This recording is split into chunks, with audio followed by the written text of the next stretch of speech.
7 से 9 नवंबर जयपुर बनेगा बौद्धिक महाकुंभ की भूमि। जयपुर डायलॉग्स 2025 में एक मंच पर आएंगे वे सभी योद्धा, इतिहासकार, चिंतक, रणनीतिकार और धर्म रक्षक जिनकी आवाज़ है भारत की आत्मा। विष्णु शंकर जैन, गौरव आर्य, नीरज अत्री, आनंद रंगनाथन, भाऊ तोरसेकर, सुशांत सिन्हा और बहुत सारे आपके पसंदीदा वक्ता जिनसे आप इस कार्यक्रम में भेंट कर सकते हैं। आप भी इस अनोखे उत्सव का हिस्सा बने, रजिस्टर करें और उपस्थित रहें। और यदि आप इस आंदोलन को और शक्तिशाली बनाना चाहते हैं तो हमारे क्राउड फंड में दान दें। QR स्कैन करके आप हमें योगदान दे सकते हैं। रजिस्ट्रेशन लिंक नीचे दिया हुआ है। नमस्ते, आप सभी से अनुरोध है कि कृपया हमारे चैनल को लाइक करें और वीडियो को चैनल को सब्सक्राइब करें और वीडियो को लाइक करें। बहुत दिनों बाद हमारे जावेद चीचा यानी जावेद अख्तर साहब जो हैं वो फिर से बोल पड़े और इस बार जो है वो बोले क्या है कि उन्होंने बोला है कि भाई यह भारत के लिए बड़े शर्म की बात है कि हम अफगानिस्तान के फॉरेन मिनिस्टर को भारत में बुलाकर और उसका इस्तकबाल कर रहे हैं, उससे बातचीत कर रहे हैं और उसको 7-8 दिन तक हम उसको हॉस्पिटैलिटी दे रहे हैं। तो ये बहुत ही शर्म की बात है। मैं जावेद अख्तर साहब क्योंकि जावेद अख्तर साहब जो है वो उनकी पेडिग्री जो है वो बहुत शानदार है। उनके पिताजी भी गाने वाने लिखा करते थे और उनके दादाजी जो थे वो भी फतवीबाज थे और उनके जो परदादा जी थे वो तो बहुत बड़े फतवेबाज थे और दादाजी के दादाजी थे वो तो आपको पता है वो तो देशद्रोही थे। 1857 में उन्होंने फतवा जारी किया था जिहाद का।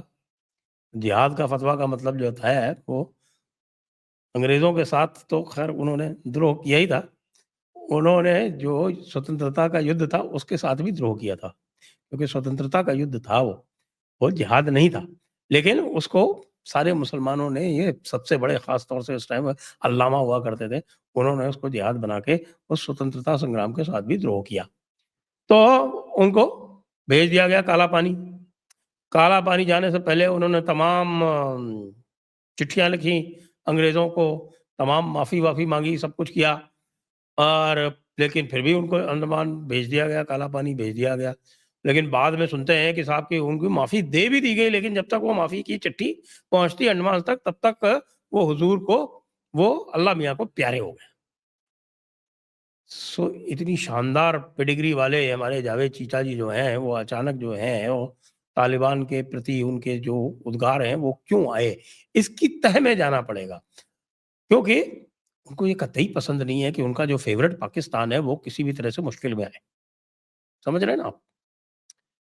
क्योंकि अफ़गानिस्तान के साथ जो भारत खेल खेल रहा है उससे सबसे ज़्यादा तकलीफ़ अगर किसी को है तो वो है पाकिस्तान को। तो पाकिस्तान की चैनल्स अगर आप लोग देखते हो तो पाकिस्तान की चैनल्स में आपको लगातार ये देखने को मिल जाएगा कि वो कह रहे हैं कि साहब ये देखिए ये अफ़गानिस्तान वाले जो हैं वो वहाँ बैठे हुए हैं भारत में और इधर हमारे ऊपर हमले हो रहे हैं। हमारे जावेद चीचा को आज तक कभी पाकिस्तान में कोई किसी तरह की कोई ख़ामी नज़र नहीं आई। जब भी पाकिस्तान और भारत का कोई मसला हुआ है तो वो ये कहते नज़र आए हैं कि साहब कि हमें भाईचारा होना चाहिए, भाईचारा होना चाहिए और खुलूस होना चाहिए, आपस में प्यार होना चाहिए। प्यार बिल्कुल, कौन-सा प्यार? वो बसंती वाला प्यार है, बसंती तो ये सलीम जावेद की लिखी हुई थी ना, तो जावेद अख्तर भी उसमें एक स्क्रिप्ट राइटर थे हुज़ूर, तो वो वाला प्यार होना चाहिए। पहलगाम जब हुआ था, तो क्या आप लोग आपको याद है कि पहलगाम के बाद हमारे जावेद अख्तर साहब ने पाकिस्तान को किसी भी तरह का कोई उनकी पाकिस्तान की मज़म्मत की थी? नहीं की थी। क्या आपको याद है कि पाकिस्तान डिमांड करने वाले इनके जो ससुर थे, यानी जो वर्तमान इनकी बेगम हैं, उनके पिताजी कैफ़ी आज़मी साहब, वो अगली ईद तो अब पाकिस्तान में होगी वाले कैफ़ी आज़मी। कभी उनके बारे में सुना कि साहब की कैफ़ी आज़मी ने इस तरह से बात की थी? नहीं जी, लाहौर में तो साहब इनकी इतनी इज़्ज़त होती है, इनका इतना एहतराम होता है कि बस अगर इनका बस चले, अगर पैसे मिले लाहौर में, तो ये लाहौर में ही बस जाएँ, लेकिन पैसे तो भाई भिखमंगों के पास है नहीं, पैसे तो बॉम्बे में ही कमाने हैं, तो इसलिए बॉम्बे वापस आ जाते हैं। बाकी लाहौर में भी इनका बड़ा प्यार होता है इनके साथ में, और कराची में भी इनका बड़ा इस्तकबाल होता है साहब।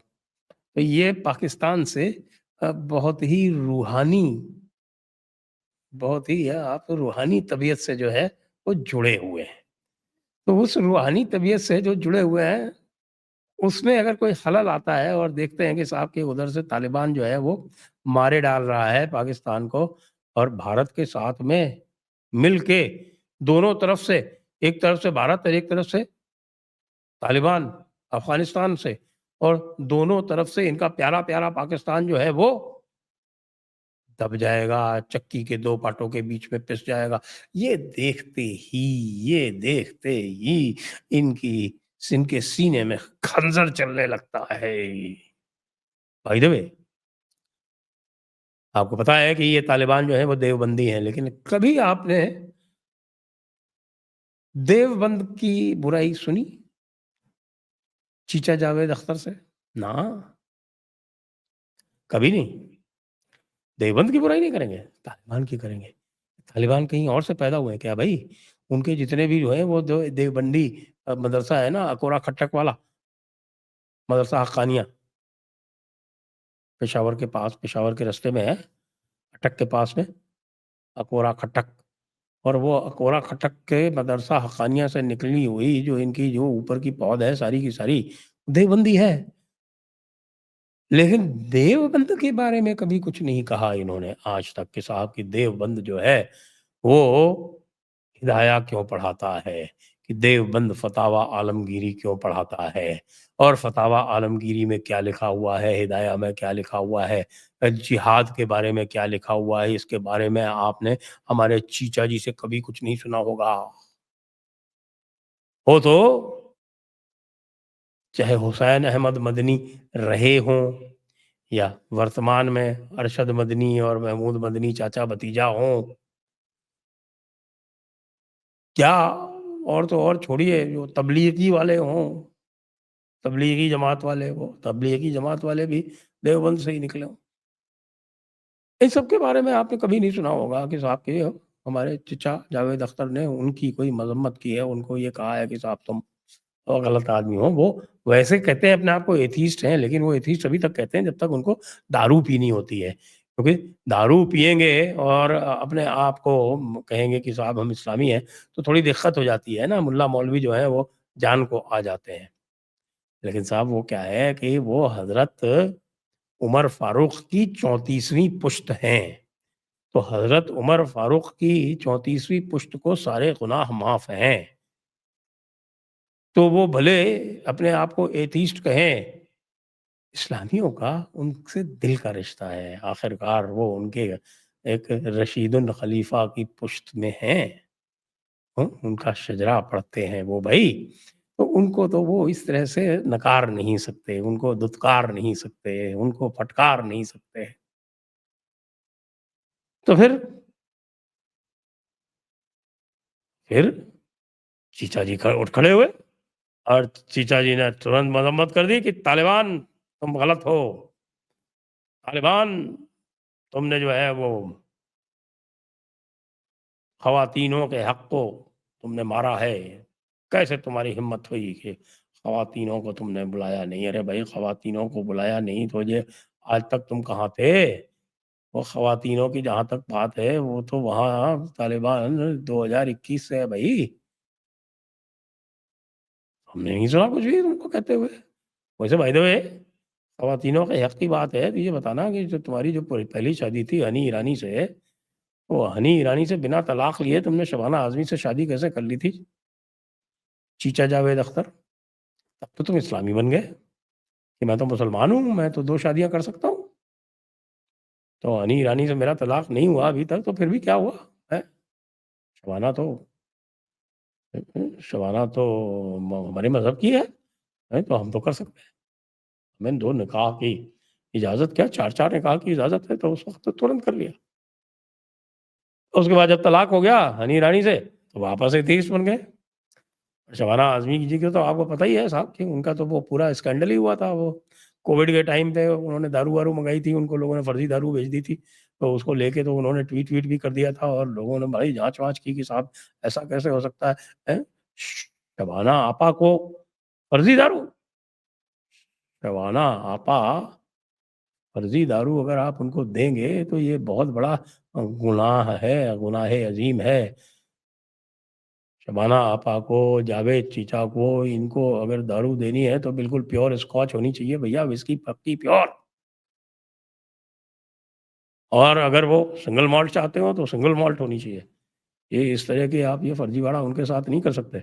आखिरकार, आखिरकार वो हज़रत उमर फारूक की 34वीं पीढ़ी में आते हैं भई। तो बिल्कुल खालिस, निखालिस, खालिस निखालिस मुसलमान हैं वो, मोमिन हैं। और ऐसे मोमिन को अपने आप को कुछ भी कहने का हक है और कुछ भी करने का हक है। इससे क्या होता है? आपको पता है ना वो कौन से थे खलीफा? नाम भूल रहा हूँ उनका। तो उनका दिल आ गया एक लौंडी पर, और जब दिल आ गया लौंडी पर तो उनसे जो उसको बुलाया तो उसने कहा कि हुज़ूर जहाँ बख्शी हो तो एक बात कहूँ? तो कहिए कि हुज़ूर मेरी सोहबत आपके वालिद हुज़ूर के साथ भी रही हुई है, तो उस नाते मैं आपकी माँ लगती हूँ। तो साहब तुरंत बुलाया गया आलिमों को और फिर आलिमों ने फ़तवा दिया कि साहब कि अगर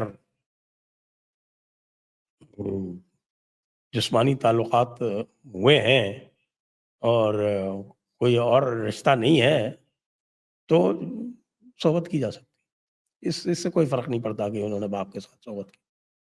रास्ते तो सारे हैं, जावेद अख्तर साहब, आपको तो सिर्फ़ देखने की ज़रूरत है। ये थोड़ा निशापुर निशापुर का पुराना निकाल के देखिए ना हिसाब-किताब, सब कुछ अवेलेबल है। तो इसलिए हम मस्त रहिए, पाकिस्तान को सपोर्ट कीजिए, जम के सपोर्ट कीजिए। हम सब समझते हैं आपके पाकिस्तान सपोर्ट आप क्यों कर रहे हैं। लेकिन हम भी आपको बता दें कि आज का जो भारत है ना, वो सेल्फ इंटरेस्ट बड़ा स्वार्थी हो गया। सेल्फ इंटरेस्ट पहले देखता है और आइडियोलॉजी बाद में देखता है। हमें कोई मतलब नहीं कि तालिबान की क्या आइडियोलॉजी है। हमारा सेल्फ इंटरेस्ट है कि हम अफ़गानिस्तान तक साथ मिलके पाकिस्तान की ऐसी-तैसी करेंगे तो करेंगे। नहीं समझ में? बाय बाय चीचा जी।